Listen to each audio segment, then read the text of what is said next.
Lupa kalau sudah nggak reses. Sesuai dengan hasil keputusan rapat konsultasi pengganti rapat Badan Musyawarah DPR RI antara pimpinan DPR dan pimpinan fraksi-fraksi tanggal 8 November 2023, acara rapat paripurna hari ini adalah pidato Ketua DPR RI pada pembukaan masa persidangan 3 tahun sidang 2023-2024. Apakah acara rapat dapat disetujui? Baik, terima kasih.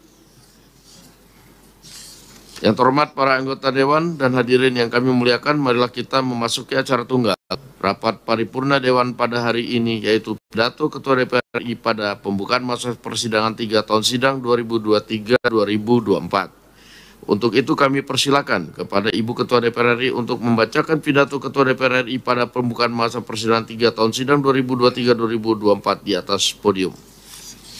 Waktu kami persilakan.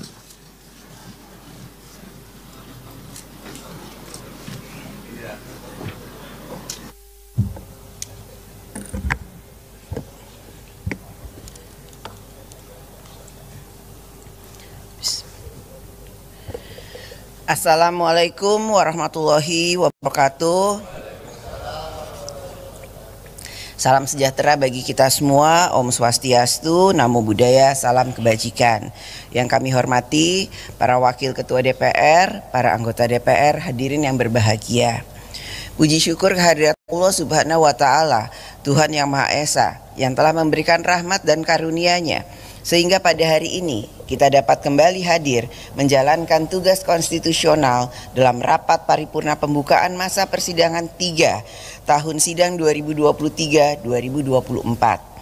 Selamat tahun baru 2024. Semoga di tahun yang baru ini kita semua dirahmati Allah Subhanahu wa Ta'ala, Tuhan yang Maha Esa, dengan kesehatan, kesuksesan, dan kebahagiaan.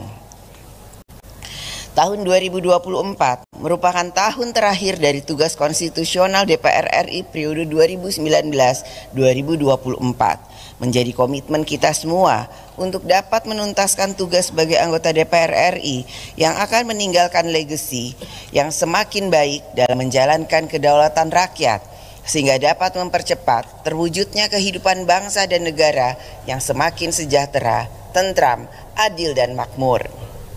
Pada tahun 2024 ini juga akan berlangsung pemilu sebagaimana diamanatkan oleh Undang-Undang Dasar Negara Republik Indonesia tahun 1945, yaitu bahwa pemilihan umum dilaksanakan secara langsung, umum, bebas, rahasia, jujur, dan adil setiap 5 tahun sekali. Kedaulatan berada di tangan rakyat, dan melalui pemilu, rakyat memilih presiden dan wakil presiden.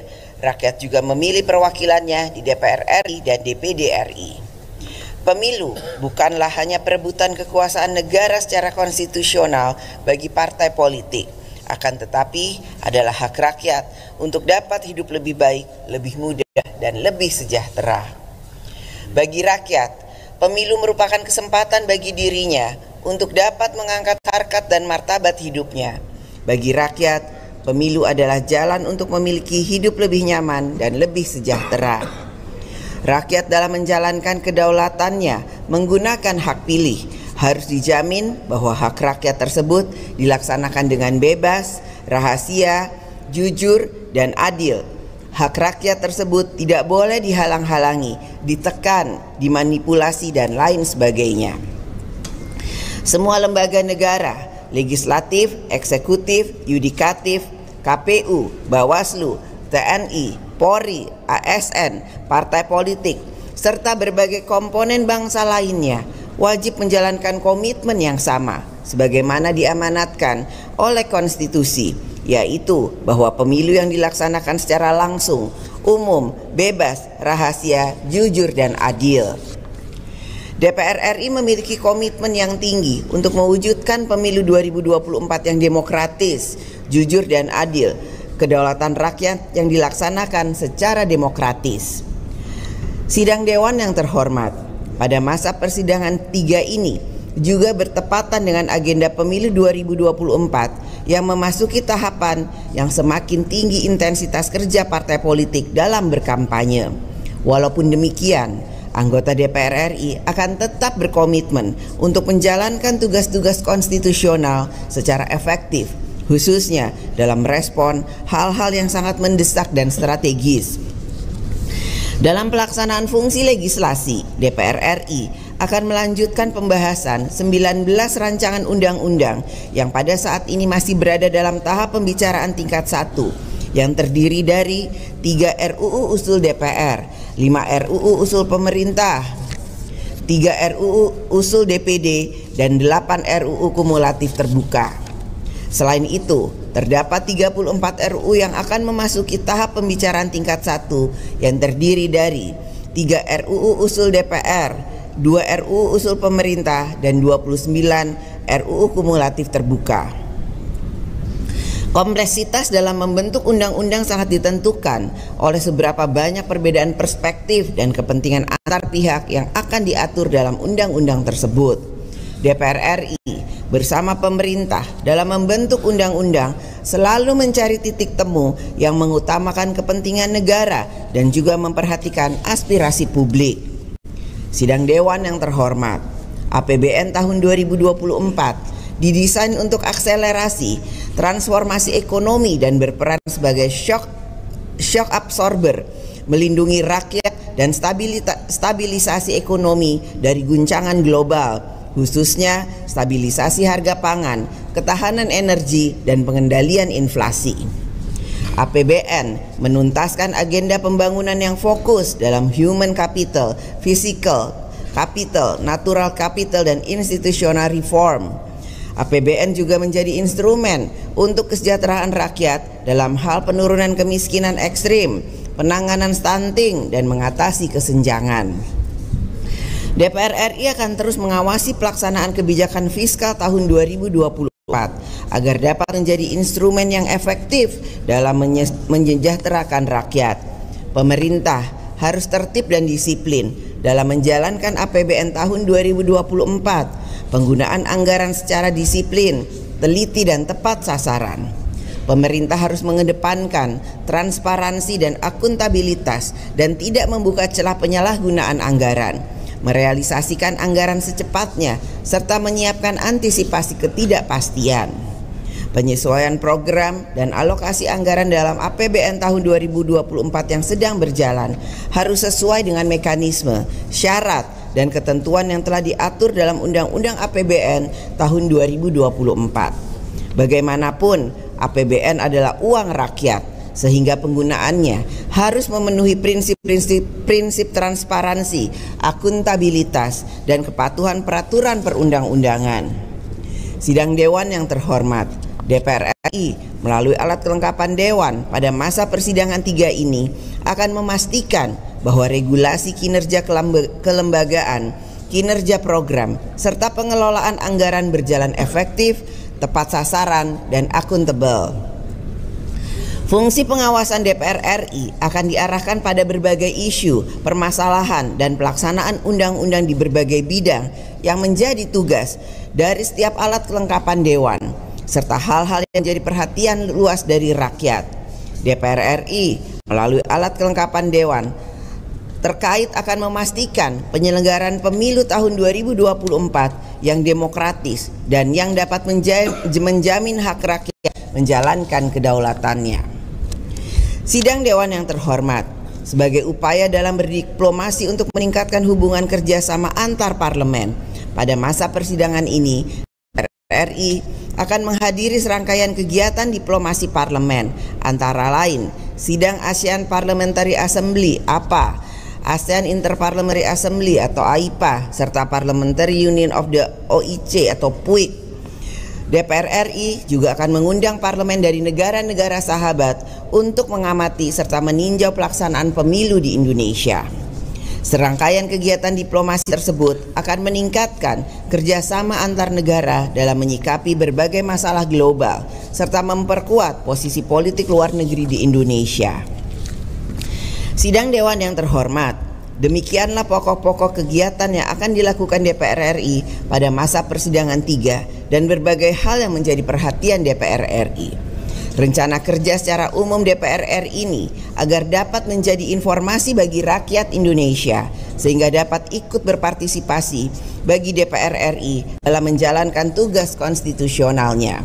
Dengan mengucapkan Bismillahirrahmanirrahim, saya atas nama pimpinan DPR RI mengumumkan kepada seluruh rakyat Indonesia bahwa masa persidangan 3 tahun sidang 2023-2024 akan dimulai sejak hari ini, Selasa 16 Januari 2024 sampai dengan tanggal 6 Februari 2024. Atas nama pimpinan DPR, kami menyampaikan selamat bekerja menjalankan kedaulatan rakyat.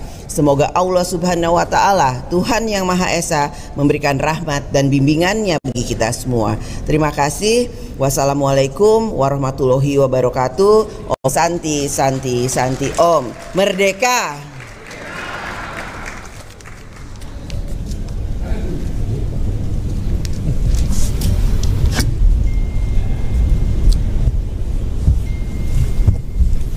Interupsi Ketua. Terima kasih kepada Ibu Ketua DPR yang telah membacakan pidato pembukaannya. Ya, interupsi Pak Herman Hairon, silakan sebelum saya tutup. Terima kasih Ketua dan seluruh Wakil Ketua yang saya hormati. Herman Hairon, A544, Daerah Pemilihan Jawa Barat 8, Cirebon dan Indramayu. Bapak Ibu sekalian, sidang Dewan yang terhormat. Ini LPSKB. Ada dua hal yang saya ingin tanyakan dan memperjelas informasi terkait dengan kelanjutan revisi undang-undang. Saya banyak mengunjungi desa-desa tentu dalam menjelang pemilu ini. Satu hal yang ditanya, bagaimana kelanjutan undang-undang desa yang tentu sudah diputuskan di paripurna DPR. Dan ini patut menurut saya diinformasikan kepada publik bahwa sesungguhnya tidak ada hal-hal yang tentu ini menghambat terhadap revisi Undang-Undang Desa. Para kepala desa sampai hari ini belum mendapatkan kepastian terkait dengan tuntutannya tersebut. Oleh karena itu, saya mohon pimpinan dapat menjelaskan terkait dengan keberlanjutan Undang-Undang Desa tersebut. Yang kedua, kebetulan saya di Komisi 6, hal yang tentu juga menjadi pertanyaan kami di komisi, sejak diputuskan sebagai usul inisiatif dalam paripurna, rancangan Undang-Undang BUMN sampai hari ini belum ada kejelasan. Oleh karenanya, kami sudah membahas berbulan-bulan dan tentu hal-hal yang ini penting untuk kemajuan bangsa dan negara dalam perspektif badan usaha milik negara. Kami sudah rumuskan betul di sana, namun sampai hari ini juga belum ada kabar beritanya. Oleh karena itu, pimpinan kami mohon dua hal tersebut dapat dijelaskan dan ini penting bagi semua yang berkepentingan mengetahui terkait dengan perkembangannya. Terima kasih. Assalamualaikum warahmatullahi wabarakatuh. Baik, terima kasih Pak Herman Hairon. Khusus tentang revisi Undang-Undang Desa, kita sama-sama tahu bahwa para kepala desa ini kemudian memang aktif untuk meminta revisi dilakukan di DPR RI. Namun karena menjelang tahun politik, kita tidak mau bahwa revisi Undang-Undang Desa itu kemudian diuntungkan kepada satu atau dua parpol saja di parlemen ini. Nah, sehingga dalam masa sidang ini kami memberikan kesempatan kepada para organisasi kepala desa itu untuk muter kepada seluruh fraksi untuk meyakinkan bahwa perlunya Undang-Undang Desa ini direvisi dan bermanfaat untuk para kepala desa dan rakyat banyak. Nah, oleh karena itu, dalam masa sidang yang pendek ini kami mempersilakan pada fraksi-fraksi untuk membuka pintu kepada organisasi-organisasi kepala desa untuk mereka dapat bersilaturahmi dan meyakinkan para ketua-ketua fraksi dan anggotanya agar revisi ini bisa berjalan dengan lancar di DPR RI. Demikian, terima kasih. Kalau untuk Undang-Undang BUMN nanti kita akan ada rapat dengan ketua-ketua fraksi, nanti akan disampaikan di situ. Terima kasih. Lanjut untuk interupsi yang kedua.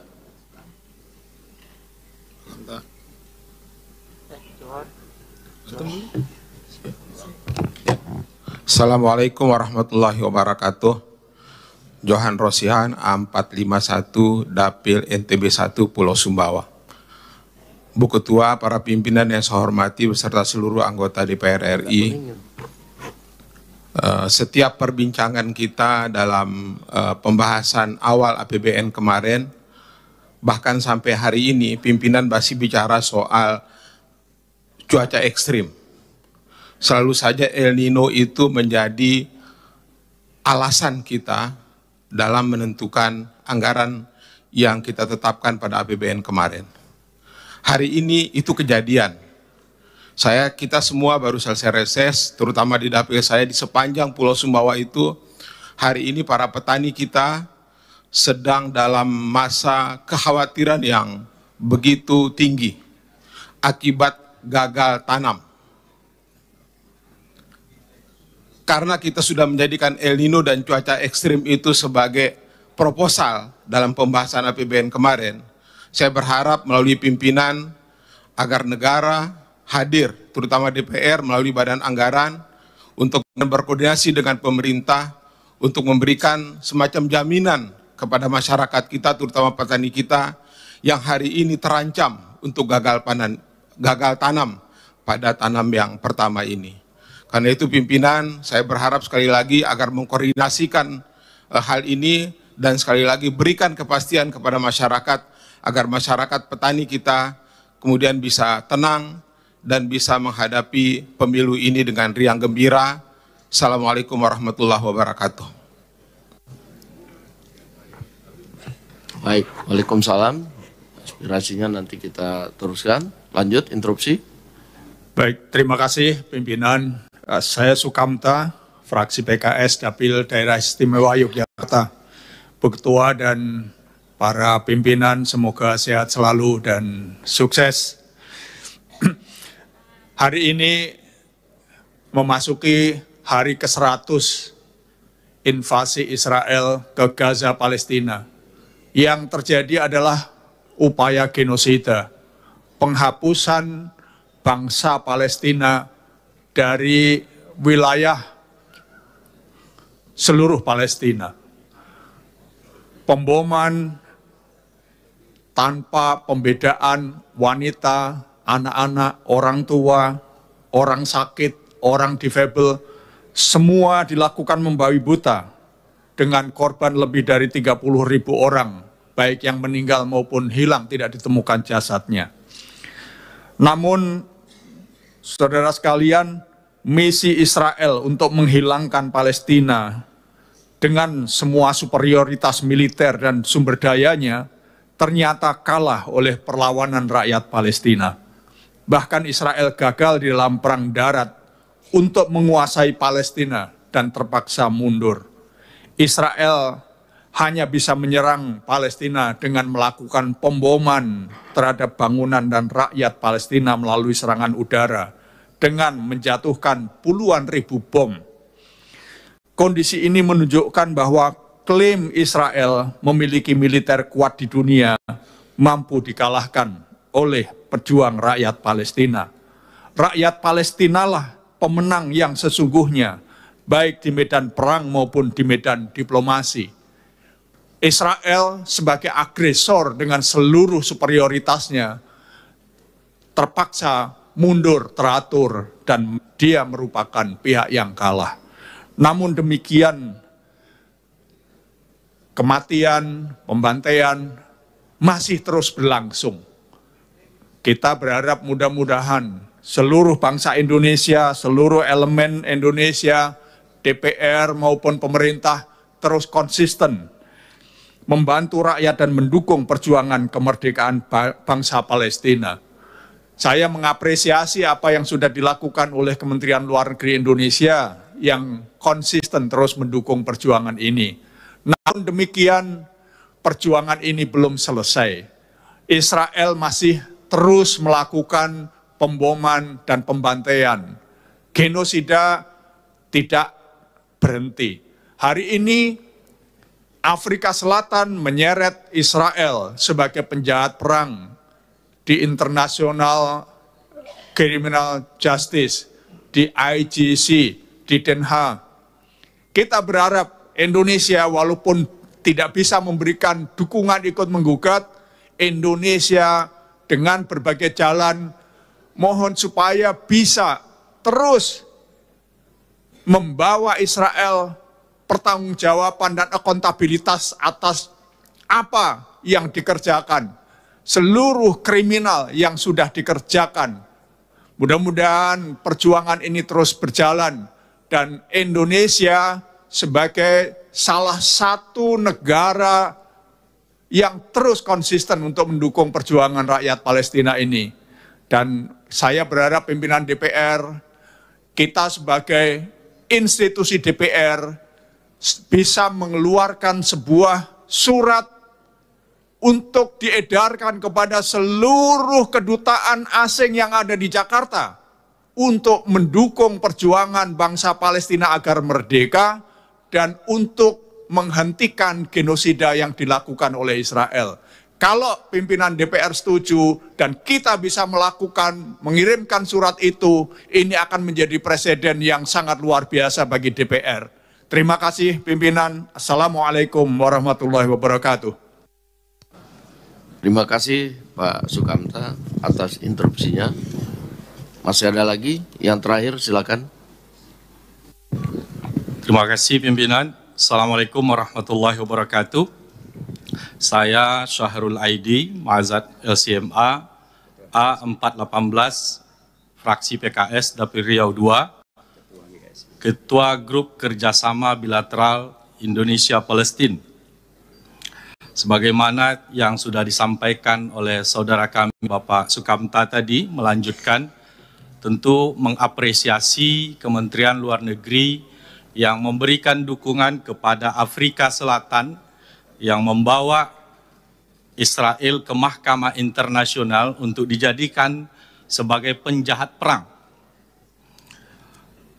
Dalam konferensi Parlemen OKI yang dilaksanakan 10 Januari kemarin, kita Parlemen Indonesia, delegasi Indonesia sudah memberikan beberapa catatan, di antaranya agar kita menghimbau kepada negara-negara OKI untuk mengenyampingkan Israel dalam segala keikutsertaan dalam lembaga-lembaga internasional.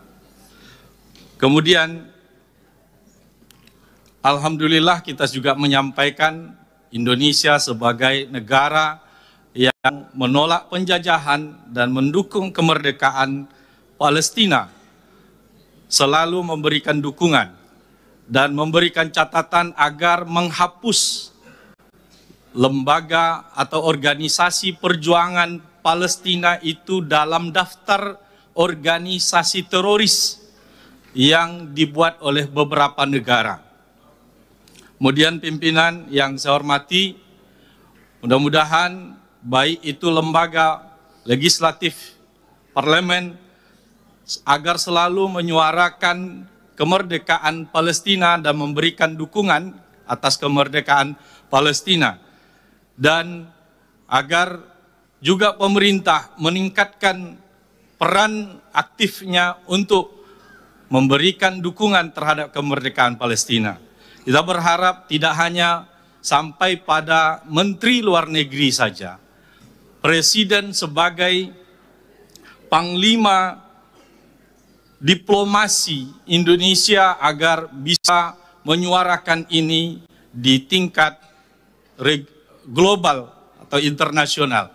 Mudah-mudahan rakyat Palestina bisa mendapatkan kemerdekaannya. Terima kasih. Assalamualaikum warahmatullahi wabarakatuh. Baik, terima kasih. Dan dengan demikian selesai acara rapat kita pada hari ini, dan dengan seizin sidang Dewan, maka perkenankan kami menutup rapat paripurna dan mengucapkan Alhamdulillahirabbil alamin. Wassalamualaikum warahmatullahi wabarakatuh. Om Santi Santi, Om Namo Buddhaya, salam kebajikan.